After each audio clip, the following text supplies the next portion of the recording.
C'est une fraude à 1 milliard d'euros et nous en sommes parfois les complices sans même le savoir. La fraude à la TVA sur Internet.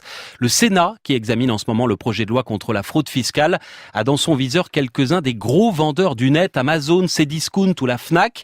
Il veut les obliger à faire le ménage chez leurs vendeurs indépendants car certains, qui opèrent à l'étranger, se mettent la TVA dans la poche. Explication Laurent Kramer. La technique est bien connue des services de Bercy. Un vendeur basé à l'étranger, hébergé sur une plateforme de type Amazon, vend un objet sur le territoire français, encaisse au passage la TVA qu'il oublie de reverser au fisc français. Fraude fiscale totalement invisible pour le consommateur, explique Nicolas Denis, fabricant de produits électroniques français. Quand on est sur un site d'une grande enseigne française, un acteur français qui vend un smartphone, on va dire 500 €, il a 100 € de TVA et le concurrent étranger qui ne va pas régler la TVA in fine, il va empocher un prix affiché TTC et cette TVA ne sera jamais reversée à l'État français. Le client final n'imagine même pas qu'il y a une arnaque à la TVA. 1 milliard d'euros échapperait ainsi aux caisses de l'État, selon les sénateurs. Le fisc est aujourd'hui incapable de surveiller les dizaines de milliers de vendeurs et de transactions réalisées chaque jour en ligne. Le sénateur Albéric de Montgolfier